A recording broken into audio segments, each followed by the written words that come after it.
감사하시길 주님의 이름으로 축원합니다. 오늘 본문은 시편 1편은 대단히 유명한 말씀이죠. 그런데 이 시편 1편은 시편의 서문에 해당하면서도 지혜시로도 분류되는 그런 말씀입니다.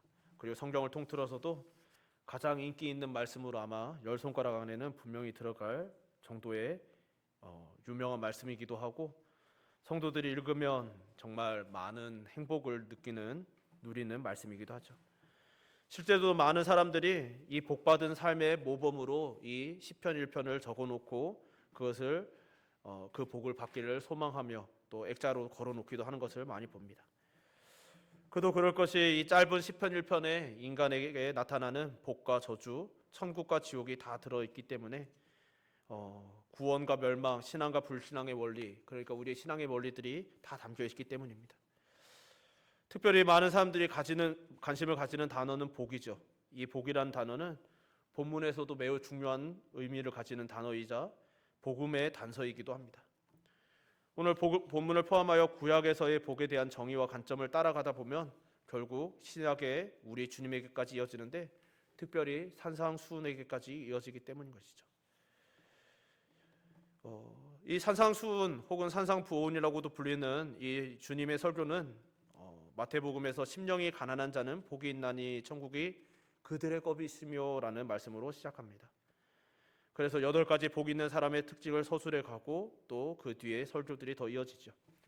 오늘 본문의 시편 1편도 복 있는 사람은 누구다라고 선언하는 것으로 시작하죠. 그래서 복 있는 사람은 어떤 사람인지를 서술해 나가고 있습니다. 그리고 뒤에는 대조해서 악인들이 등장하죠. 또 우리 주님의 설교와 시편 1편은 2가지 방향성을 우리에게 제시합니다. 산상수훈에서는 2개의 길, 2개의 문, 2개의 나무, 2종류의 열매, 2개의 집과 2개의 기초를 언급하면서 대조적인 2가지 방향성을 우리에게 제시하시죠. 시편 1편은 복 있는 사람 의인과 악인, 죄인, 오만한 자를 대조하시고, 또 형통한 자와 망하는 자를, 또 시냇가에 심은 나무와 바람에 나는 겨, 그리고 의인의 길과 악인의 길을 나누어서 대조적인 2가지 방향성을 동일하게 제시하고 있습니다. 이것은 어떤 인생도 비껴갈 수 없는 진리를 우리에게 제시하는 것이죠. 그리고 시편 전체는, 그리고 더 나아가 성경이 말하고자 하는 것이 바로 이 2개의 길에 있다는 것을 우리에게 알려주는 것입니다. 성경은 이 2가지 원리를 매우 정직하게, 직설적으로, 그리고 분명하게 다루고 있는 것이죠. 그리고 그것의 시작이 바로 오늘 시편 1편인 것입니다. 오늘 본문은 앞서 말씀드렸듯이 이렇게 시작됩니다. 복 있는 사람은 악인들의 꾀를 따르지 아니하며 죄인들의 길에 서지 아니하며 오만한 자들의 자리에 앉지 아니하고. 이 1절에 3가지 동사가 나옵니다. 쫓는다, 선다, 그리고 앉는다인 것이죠. 이 동사들은 인생길의 총체성, 그러니까 우리 인간의 살면서 하는 모든 행동을 압축하여 묘사하는 단어들입니다. 인간은 무엇인가를 쫓아 행할 수밖에 없는 존재들이고, 그렇게 쫓아가다 보면 그 쫓던 자리에 서게 되고 또 나중에는 그 자리에 앉게 되는 자들이죠. 문제는 무엇을 쫓아가며 살아가는 자들인가? 그래서 무엇을 쫓아가다 어디에 서고 어디에 털을 잡고 앉느냐가 문제인 것입니다. 브라운 스톤이라는 사람은 이것이 바로 인간의 본능이고 상식이라고 말하는 것이죠. 그런데 오늘 본문 기자는 그 인간의 상식을 벗어난 정의를 선포합니다. 어디에, 무엇을 쫓아 어디에 가느냐가 아니라 누구와 함께 있느냐를 중요하게 봅니다. 좀 더 구체적으로는 복 있는 사람은 악인, 죄인, 오만한 자와 함께 할 수 없다라고 말하고 있는 것이죠. 사실 신앙생활을 하다 보면 종종 이런 이야기를 듣습니다. 나도 죄인인데 뭐. 이 자리는 저도 사실 사용해 본 적이 있는 표현이죠.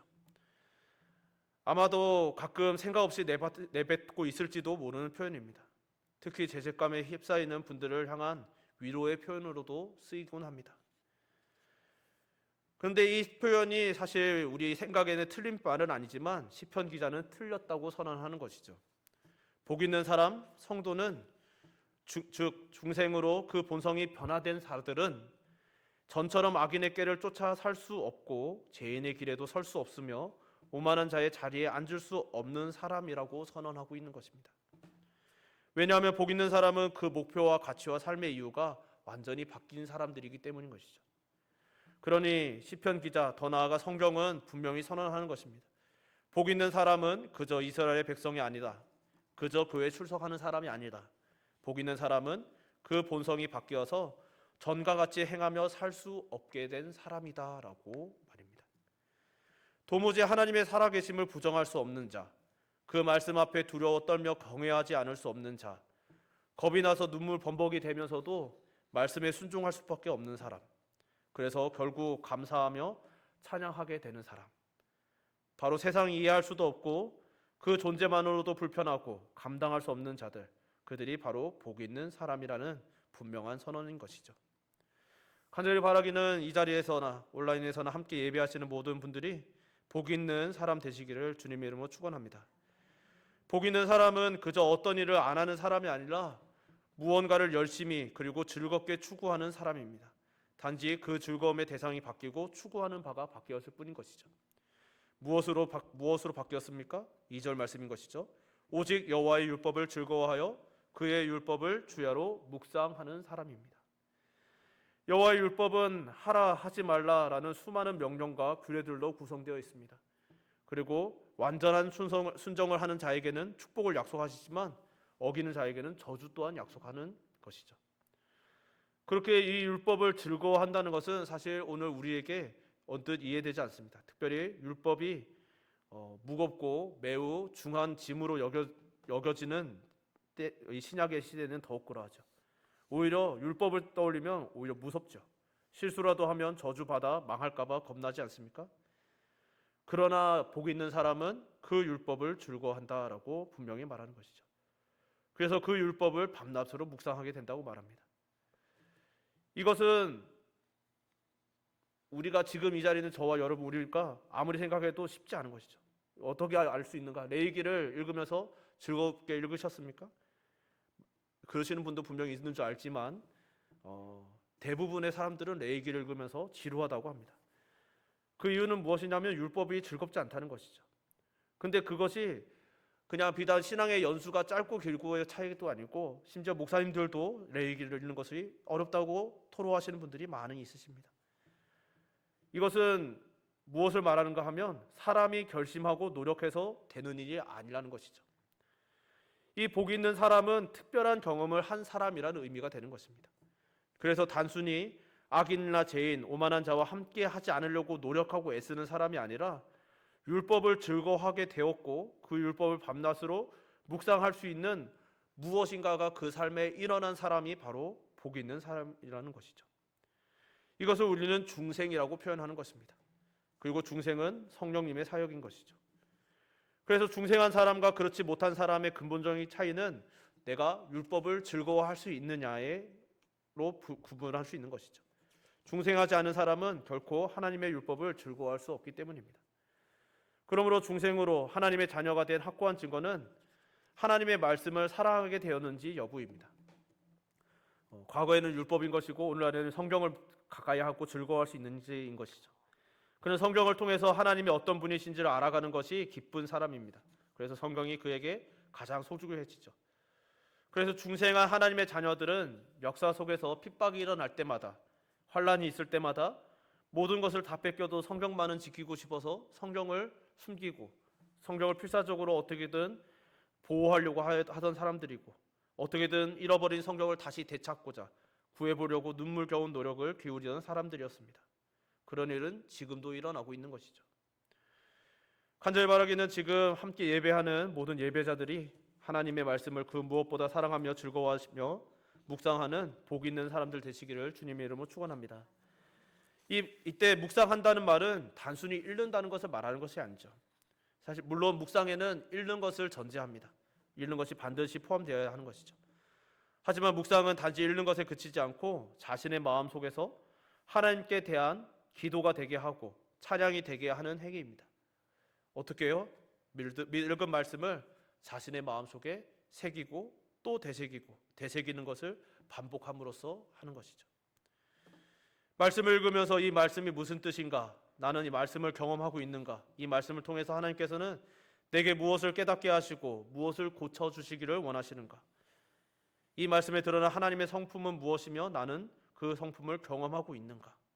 이런 질문들을 우리 스스로에게 던지면서 성령께서 그것을 깨닫게 해주실 때까지 반복하는 것입니다. 이 말은 하루 종일 성경을 읽고 있으라는 이야기가 아닌 것이죠.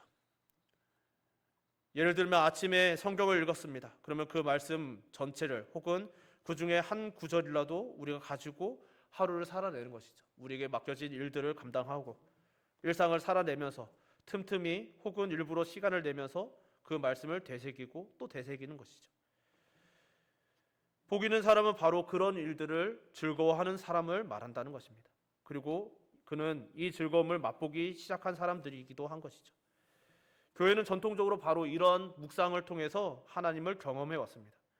낭독자가 정해진 시간에 성경을 낭독하면 청중은 주의 깊게 그 말씀을 듣다가 그 말씀 중 한 부분을 간직하고 일상을 살아가며 시시때때로 떠올리고 생각하고 자문하고 되새기며 하루를 혹은 한 주를 보냈습니다. 어떤 분들은 그런 전통이 당시에 성경이 귀해서 성경을 가정마다 혹은 개인이 가질 수 없었기 때문에 문화적으로 환경적으로 그랬다라고도 말씀하십니다. 물론 그렇기도 하죠. 그러나 이런 묵상의 전통은 단순히 성경책의 수량의 문제가 아닌 것이죠. 여러분, 말씀에 성경책이 많아졌다고 해서 우리의 말씀이 더욱더 풍성해졌습니까? 묵상의 말씀의 은혜가 더욱 깊어졌을까요? 수량으로는 그 어느 때보다 넘지다 못해 말씀의 홍수라 할 만큼 성경책들과 구절들이 넘쳐나는 시대를 살고 있습니다. 수많은 말씀을 새긴 물건들도 많이 생겨났죠. 인터넷에도 말씀과 관련된 이미지와 문구들이 정말 넘쳐납니다. 그런데 정작 경건한 자들은 더 보기 힘들어진 시대라는 한탄을 수도 없이 듣고 있습니다. 바로 말씀의 양이 문제가 아님을 분명하게 보여주는 것이죠. 말씀의 양이 문제가 아니라 말씀을 대하는 태도, 우리가 잃어버린 묵상이라는 수단을 놓고 손쉬운 방식을 택하며 살아온 말씀을 대하는 태도가 문제라는 것이죠. 저의 사역 연수도 어느새 20년이 넘었는데 그 20년 넘게 사역하면서 안타까웠던 점은 말씀에 대한 고민을 스스로 하지 않는 성도님들을 너무 많이 만난다는 것입니다. 교회 안에서 신앙의 연수는 점점 길어져 가는데 성경도 많이 읽었다고 하시는데 성경에 대한 고민은 하지 않습니다. 성경을 많이 읽었다고 자랑하시지만 그 성경에 대한 해석이나 적용은 목사에게 찾아와서 묻습니다. 어떻게 이것을 내 삶에 적용하고 이 현실에서 이 상황에서는 어떻게 해야 될까요? 라고 묻습니다.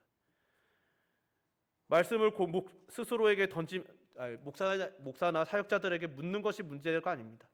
스스로 고민하고 질문하며 고민한 끝에 그러나 또 하나님께서 이끌어 주시는 수단 중에 하나로서 찾아와 상담하는 것이 아니라 그냥 별 고민하고 싶지 않아서 쉽게 정답을 얻고 싶어서 가볍게 툭 던지듯이 묻고 적용할 방법까지 알려달라는 태도들을 얼마나 많이 보았는지 모릅니다. 그러나 오늘 본문을 포함한 성경은 우리에게 분명히 교훈하는 것이죠. 복 있는 사람은 그렇게 쉽게 말씀을 가져가는 자들이 아니라 예수님을 믿고 말씀을 대하는 태도가 바뀌어서 묵상이라는 수고를 기꺼이 하는 사람이라고 말하는 것이죠. 그래서 묵상이라는 방법을 통해 말씀에 드러난 하나님의 모든 성품에 영향을 받는 자들인 것이고 그 영향을 받아 하나님의 성품을 닮아가게 되는 것이고 그 결과 하나님의 성품을 드러내는 복음의 사람이 되는 것입니다. 간절히 바라기는 오늘 함께 예배드리는 모든 예배자들께서 말씀을 묵상하며 하나님 닮아가시기를 주님의 이름으로 축원합니다. 그래서 복 있는 사람의 삶은 시냇가에 심은 나무와 같아진다는 것이죠. 시냇가에 심은 나무는 어떤 나무입니까? 3절에 나오죠. 그는 시냇가에 심은 나무가 철을 따라 열매를 맺으며 그 잎사귀가 마르지 아니함 같으니 그가 하는 모든 일이 다 형통하리로다. 아멘. 열매를 맺는 삶이고 잎사귀가 마르지 않는 아름다운 삶이며 형통한 삶입니다. 왜냐하면 하나님께서 그를 시냇가에 심으셨기 때문이죠. 그래서 복 있는 사람은 고난의 때 하나님의 말씀으로 인하여 인내의 가시를 맺는 사람이고 시련의 날에는 믿음의 가시를, 평안한 때는 기쁨의 열매를 맺는 사람입니다. 그래서 복 있는 사람은 다 형통한 것이죠. 소위 만사형통입니다. 하지만 세상이 말하는 만사형통과는 또 다른 것이죠. 세상은 어떤 문제도 일어나지 않는 것을 형통이라고 합니다. 그러나 성경은 무슨 일이 있든지 그 결국 하나님의 뜻이 이루어질 뿐만 아니라 하나님께서 늘 함께 하심을 믿는 것을 의미하는 것이죠. 대표적인 예가 요셉입니다. 요셉은 종으로 팔려가고 누명을 쓰고 감옥에 갇혔습니다. 그러나 성경은 그의 처지, 그의 인생에 대해서 이렇게 정의합니다. 여호와께서 요셉과 함께 하심으로 그가 형통한 자가 되었다. 에스라서를 보면 성전 재건과 성벽 건축이 얼마나 고생스러웠는지 기록되어 있습니다. 그런데 그들의 역사에 대해 성경은 이렇게 기록하죠. 권면을 따랐으므로 성전 건축하는 일이 형통하였다. 이것이 복 있는 사람의 형통입니다. 그 사이에 얼마나 많은 고난과 사건 사고들이 있는지가 아니라, 그 사건 사고가 얼마나 많았는지 적었는지가 아니라, 어떤 사건이 있었든지 사고가 있었든지 혹은 그 일 뒤에 아무 사건 사고도 없었든지 그런 것들과 상관없이 하나님께서 그 일의 시작과 끝에까지 함께 하셨는지 안 하셨는지가 바로 형통의 기준인 것이죠. 이 형통은 잠깐 일어나는 것이 아닌 것이죠. 그래서 어떤 일에는 형통하고 어떤 일에는 잘 안 풀리는 형통이 잠시 거두어지는 것도 아닙니다. 우리 삶의 모든 순간에 일어나는 일이고 결국 모든 것이 합력하여 선을 이루시는 형통인 것이죠. 그래서 복 있는 자의 삶은 세상의 눈으로 보면 어처구니 없는 삶입니다. 때론 비극으로, 때론 말도 안 되는 황당한 일로 가득합니다. 조롱할 만한 일도 너무나 차고 넘치죠. 일부러 성공을 피해가는 삶으로도 보입니다. 그러나 그 길은 바른 길이며 의의 길이며 하나님께서 인정하시는 길인 것이죠. 그리고 결국은 바른 길은 빠르냐 느리냐의 문제가 아니라 정답이냐 오답이냐의 문제, 즉 생명이냐 사망이냐의 문제임을 알게 되는 것이죠. 하나님 앞에서는 그래서 결국 두 가지 길밖에 없다라는 것입니다. 바르게는 복 있는 사람의 길, 바른 길에 서시는 생명의 사람 되시기를 주님의 이름으로 축원합니다. 4절에서 시편 기자는 악인은 그렇지 않으며 라고 말함으로써 악인은 복 있는 사람과 전혀 다른 사람이라고 말하죠. 악인은 악인의 꾀를 쫓고 죄인의 길에 서며 오만한 자의 자리에 앉습니다. 율법이 말씀이 즐겁지 않은 삶입니다. 그러니 묵상하지도 않습니다. 열매도 없고 형통하지도 않은 삶인 것이죠. 그렇게 악인의 삶은 바람에 나는 겨와 같다라고 말하는 것이죠. 결국 버려지고 모아져 불태워질 겨와 같다는 것입니다. 무가치한 삶입니다. 세상이 보기에는 빠르고 그들의 삶은 화려해 보이지만 하나님 앞에서 그들의 삶은 무가치한 삶이었음이 드러날 것입니다. 그들의 결국은 5절에 그러므로 악인들은 심판을 견디지 못하며 죄인들이 의인들의 모임에 들지 못하리로다라고, 하나님의 심판을 견디지 못하고 의인들의 모임에 들지도 못함을 분명히 이야기하시는 것이죠. 세상에서는 악인들의 삶이 그럴듯해 보일 수 있습니다. 형통해 보일 수도 있고 의인인 척도 할 수 있습니다. 사람들의 눈은 아무리 보아도 검증하려고 해도 검증할 수 없는 삶입니다. 그러나 하나님의 존전 앞에 서는 심판의 날에 그들은 버려질 것이라는 것이죠. 미련해 보이던 의인들은 실현되어 옳았음이 증명되는 그 날에 똑똑해 보이던 의인들은 틀렸음이 증명되어 심판을 받을 것입니다. 시편 기자는 결론인 6절에서 그런 의인의 길과 악인의 길을 대조하여 보여주는 것이죠. 무릇 의인들의 길은 여호와께서 인정하시나 악인들의 길은 망하리로다. 아멘. 이 세상에는 하나님께서 인정해 주시는 길과 망하는 길 두 가지밖에 없는 것입니다. 얼마 전에 고속도로를 운전하다가 제 뒤에 있던 차량이 빨리 가고 싶어서 추월 차선을 타고 질주하는 것을 보았습니다. 근데 조금 질러간 뒤에 다시 우측 깜빡이를 켜면서 들어오려다가 실패하는 것이죠. 보안이 아마도 그 다음에 직후에 있을 IC에서 빠져나가려던 것 같았는데 차들 사이를 지나갈 수 없어서 결국 지나치고 마는 것을 보았습니다. 인생을 살다 보면 그럴 때가 있는 것이죠. 고속도로를 운전하다 보면 느리고 답답해서 추월하고 싶을 때가 있습니다. 더 빨리 질러가고 싶을 때가 있는 것이죠. 그러나 빠른 길이 곧 바른 길 혹은 정확한 길이 되는 것은 아닌 것이죠. 더 빨리 갔기 때문에 더 빨리 가는 것이 아니라 오히려 길을 놓치고 지나치게 되어서 오히려 엉뚱한 길, 틀린 길, 결국 더 잘못된 길로 가게 되는 일이 있을 수 있는 것이죠. 그렇게 우리 성도들은 빨리 가는 것보다 중요한 것은 정확한 길로 바르게 나아가는 것임을 잊지 말아야 하는 것이죠. 그리고 그 정확하고 바른 길만이 속도와 상관없이 하나님께서 인정하시는 길입니다.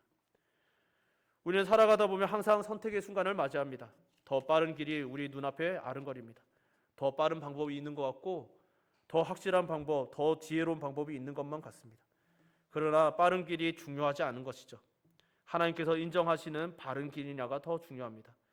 그 길은 때로는 사람들이 보기에는 어리석고 미련해 보일 수 있고 또 느려 보일 수도 있고 정말 놀림거리가 될 것 같은 그런 길일 수도 있습니다. 그러나 복 있는 사람은 믿음의 눈으로 그 길을 보고 택하는 사람인 것이죠. 한 이야기로 말씀을 마무리하고자 합니다. 신학교 시절에 학부 시절에 2주에 걸쳐서 2분의 목사님께서 같은 본문으로 설교하시는 일이 있었습니다. 첫 설교에 은혜를 받은 신학생들은 2번째 주의 설교를 듣고 혼란에 빠졌습니다. 예상하셨겠지만 그 본문이 바로 시편 1편이었습니다. 같은 본문으로 첫 주에는 우리는 복 있는 사람이라는 은혜로운 말씀이 선포되었습니다. 많은 이들이 그 은혜의 말씀을 들으며 기쁨을 누렸고 확신을 얻었고 더욱더 충만한 찬양을 부르며 즐거워하였습니다. 근데 그 다음 주에 우리는 복 있는 사람이 아니라는 말씀이 전해집니다. 혼란이 생긴 것이죠. 당시에는 잘 이해가 안 됐던 기억이 납니다. 어떤 설교가 옳은 설교였을까요? 같은 본문으로 2가지 말씀이 선포될 때 어떤 것을 받아들여야 합니까? 결론만 말씀드리면 둘 다 맞는 것이죠. 이 시편 1편을 듣고 루터는 강해 설교를 통해서 이런 말을 전합니다. 우리는 도무지 이 복 있는 자의 덕목을 갖출 수 없는 절망적인 죄인이다. 그렇게 시편 1편에 복 있는 사람은 오직 한 분 예수 그리스도밖에 없다. 여러분, 사실 시편 1편을 1절에 나와 있는 하나님 복 있는 사람의 정의를 보면 참 은혜로운 말씀이지만 때로는 자세히 뜯어보면 절망적일 수 있는 것이죠. 악인들의 꾀를 따르지 않으며 죄인들의 길에 서지 아니하며 오만한 자들의 자리에 앉지 않는 사람. 또 이어지는 율법을 즐거워하며 율법을 주야로 묵상하는 사람. 이 모든 은혜가 우리에게 때때로 있지만 때때로 없기도 하죠. 우리는 악인들의 꾀를 따르지 않으려고 애쓰지만 때로는 유혹에 서는 자들입니다. 죄를 짓지 않고자 애쓰지만 때론 죄인으로 죄를 반복해서 짓고 있습니다. 오만하지 않고자 애쓰겠지만 어느 순간 우리의 마음에 오만이 깃들어 있는 것을 깨닫게 되는 순간들이 수도 없이 있습니다. 하나님의 말씀이 즐겁고 기쁘고 그래서 날마다 가까이 하고 싶지만 어떤 날은 말씀이 지겹고 잘 들리지 않고 눈에 들어오지 않습니다. 한결같은 모습을 보일 수 없는 우리들이 어떻게 복 있는 사람이 될 수 있을까요? 그러나 여기에 바로 우리에게 주시는 복음이 있는 것이죠. 우리 주님께서는 이 땅에 오셔서 우리에게 말씀하시기를 요한복음 15장에 너희가 내 안에 내가 너희 안에 거하면 너희가 과실을 많이 맺을 것이다 라고 말씀하셨습니다. 우리 스스로는 시냇가에 심은 나무 같은 복 있는 사람이 될 수 없지만 예수님 안에 거하면 예수님과 함께 복 있는 사람이 될 것이다 라고 예수님께서는 우리에게 들려주신 것입니다. 이 사실을 깨달은 바울은 분명히 선포하죠. 그러므로 그리스도 예수 안에 있는 자에게는 결코 정죄함이 없다. 그래서 하나님을 사랑하는 자, 곧 그의 뜻대로 부르심을 입은 자들에게는 모든 것이 합력하여 선을 이루게 된다. 이것이 복음인 것이죠. 이것은 구약에서 신약에 이르기까지 일관된 메시지입니다. 오늘 시편 1편은 복 있는 사람에 대해서 분명하게 선언하죠. 이 사람이 바로 복 있는 사람이다. 복 있는 사람은 정말 그 행함이 온전하고 여호와의 말씀을 날마다 즐거워하는 자들이다.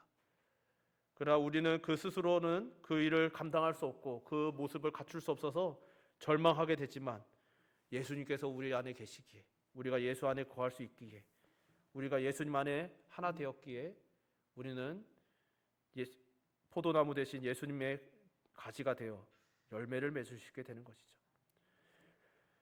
간절히 바라기는 말씀을 묵상하며 예수님을 더 깊이 알아가시고 말씀을 더 깊이 알아가시며 하나님의 성품을 깊이 체험하시기를 주님의 이름으로 축원합니다. 그로 인하여 하나님과 친밀히 동행하심으로 또 동거하심으로써 복 있는 자의 길에 함께 서시는 성도님들 되시기를 또한 주님의 이름으로 축원합니다. 우리 시간 찬양 한 곡 부르고 기도했으면 좋겠습니다. 이쪽에서 처음 부르는 곡이라고 해서 긴장되는데요. 말씀의 가사를 좀 같이 생각하면서 부르시거나 함께 못 부르시면 가사를 음미하셨으면 좋겠습니다.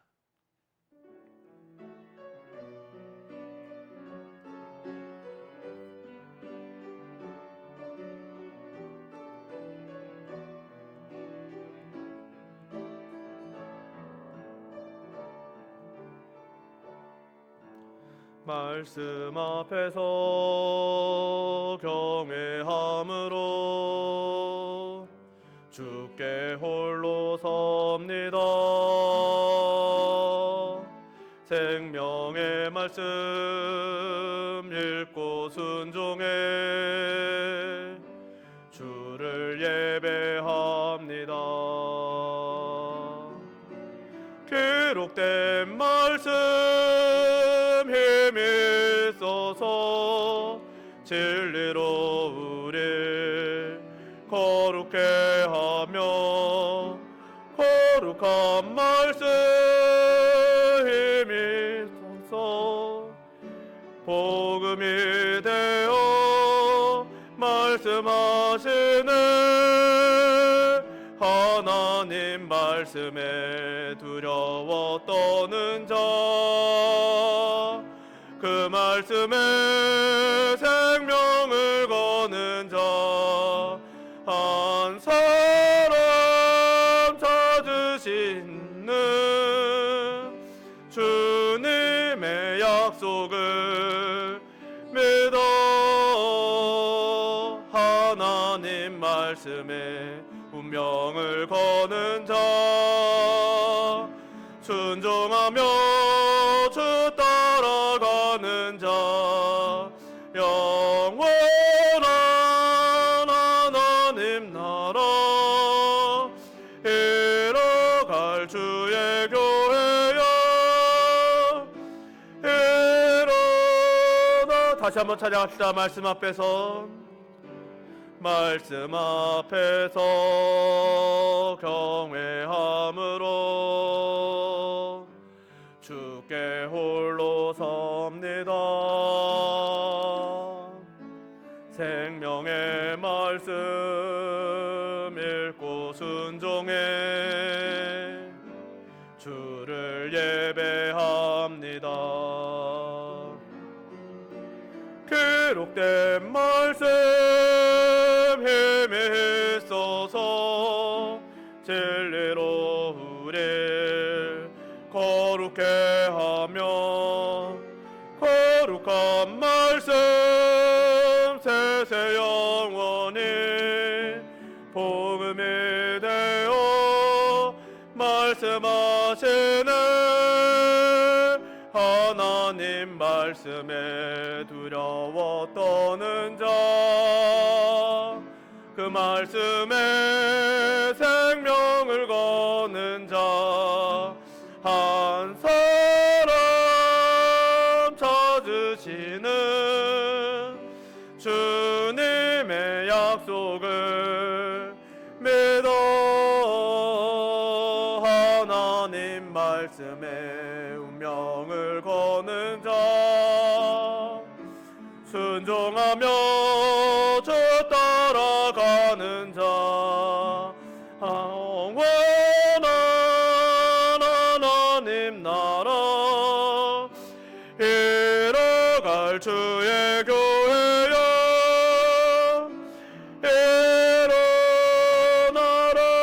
일어나라. 우리 시간 말씀을 기억하면서 함께 기도했으면 좋겠습니다. 기도하실 때 하나님, 우리 스스로는 소망이 없는 자임을 고백합니다. 그래서 우리에게 예수님을 보내주신 하나님의 사랑에 감사합니다. 우리가 예수 안에 거하며 성령의 지도하심을 따라 말씀을 즐거워하며 예수님께서 살아가셨던 그 삶을 우리 또한 함께 살아내며 우리 스스로는 절대 감당할 수 없었던 복된 자의 길을 살아내는 자 되게 하여 주옵소서. 오늘도 그 사실을 믿으며 그 말씀을 신뢰하며 우리 스스로는 두렵고 떨리고 한 걸음도 내딛기 무서울 만큼 겁이 나지만 그럼에도 말씀을 믿기는 마음으로 우리의 감정과 상관없이 우리의 상황과 처지와 상관없이 믿음의 걸음을 내딛기를 소망하오니 우리가 주님과 함께 주님께서 가셨던 그 길 따라가는 성도 되게 하여 주옵소서. 그런 하나님의 자녀 되게 하여 주옵소서. 그런 주의 몸된 교회 되게 하여 달라고 이 시간 주님 찾고 함께 기도합시다. 주여 주시고 사랑을 많고 내가 구사하신 하나님 아버지, 오늘 이렇게 주님 앞에 나와 기도합니다. 주의 말씀을 들으며 복 있는 자의 삶을 보살아봅니다. 말씀을 통하여 복 있는 사람은 누구인지, 복 있는 사람은 절단과 악인의 길에 서지도 아니하며 죄인의 길에도 서지 아니하고 주 하나님 아버지, 정말 오만한 자의 자리에 앉지 아니하는, 그래서 날마다 하나님과 동행하는 자들임을 주 하나님 우리에게 분명히 가르쳐 주셨습니다. 또 하나님 아버지, 주께서 알려주시기를 하나님의 사람은, 복 있는 사람은 하나님의 율법을, 하나님의 말씀을 날마다 즐거워하며 묵상하며 그것을 날마다 쉬지 않고 기도하여도 찾아도 읽어도 끊임없이 즐거운 사람, 그 말씀을 찾는 것이 너무나 행복한 사람임을 또한 우리에게 알려주십니다. 주 하나님, 그것이 우리에게 주어졌음에, 그 복 있는 사람의 길이, 그 길이 우리 앞에 주어졌음에 감사합니다. 우리 스스로를 감당할 수 없지만 우리를 초청하시고 우리를 부르시고 너희는 내 안에 거하라, 너희는 나에게 붙어있으라, 너 그래하면 너희가 많은 열매를 맺을 것이다 하셨던 우리 주님의 그 사랑의 말씀을 믿고 신뢰합니다. 하나님께서 그 독생자를 보내사 십자가에 달려 죽으시기까지 사랑하셨던 그 하나님 아버지의 사랑을 우리가 신뢰합니다. 그래야 하나님, 우리 앞에는 상황은 변하지 않았고 우리의 처지도 변하지 않았고 우리 눈앞에 있는 여전히 두렵고 떨리는 문제들이 많이 있어도 때로 겁이 나서 눈물이 줄줄 흐르고, 그래서 하나님 아버지 정말 도망치고 싶어도 하나님 아버지의 말씀이 명하시면, 그러나 겁나도 두려워도 떨리는 것을 내딛는 자가 되기를 소망하오니, 주여 우리가 그런 사람 되게 하여 주옵소서. 그런 주의 자녀 되게 하여 주옵소서. 하나님의 사람 되게 하여 주옵소서. 주의 몸된 교회 되게 하여 주옵소서. 그 하나님 아버지의 걸음을 통하여 하나님 아버지 뜻이 이루어지게 하시고 하나님 아버지의 말씀이 선포되어지게 하시고 하나님의 성품이 우리를 통하여 드러남으로 온 세상에 하나님의 사랑의 힘을 알게 하여 주옵소서. 주여 우리로서는 그 일을 도무지 감당할 수 없지만 하나님께서 그 모든 일을 하실 수 있음에 우리들이 날마다 신뢰하며, 주 하나님 아버지, 오늘도 주의 말씀을 믿고 신뢰하며 주 하나님을 기도하여 싸우니 우리의 기도를 통하여 주의 뜻이 이루어지게 하시고 하나님 아버지의 순종함이 복이 된 길이 펼쳐지게 하여 주시옵소서. 사랑하신 하나님 아버지, 오늘도 이렇게 저희들을 불러주셔서 주의 말씀을 되새기게 하심을 감사드립니다. 우리들이 몰랐던 말씀이 아니라 알고 또 알았던 말씀, 때로는 너무나 잘 알았던 말씀을 다시 한번 되새깁니다. 이 말씀을 통하여 하나님께서 우리를 얼마나 사랑하여 주셨는지, 우리들로서는 절대로 걸어갈 수 없었던 복 있는 사람의 길을 우리에게 말씀을 주시고 주 예수 그리스도의 안에 거할 수 있게 하셔 주심으로 우리들이 예수님 안에서 말씀의 길을 따라 말씀을 통하여 복 있는 자의 길을 가게 하심을 참으로 감사드립니다. 우리들이 이 사실을 오늘도 되새기며 믿고 신뢰하오니 우리들의 이 믿음과 이 신뢰함으로 때로는 두렵고 떨리고 때로는 겁이 나서 한 걸음도 내딛기 힘든 그 순간에 말씀으로 찾아와 때때로 격려하시며 내가 너와 함께 하겠다, 너는 두려워하지 말라, 겁내지 마라, 너희 앞에 선 적을 물리치라, 대적을 넘어서라, 성벽을 넘어서라 하셨던 하나님 아버지의 그 사랑의 음성을 날마다 들으며 되새기며 변함없이 이 믿음의 여정 걸어가게 하여 주시옵소서. 우리들 그런 모든 여정에 함께하사 늘 복된 길로 인도하실 줄 믿사오며 예수님 이름으로 기도드립니다. 아멘.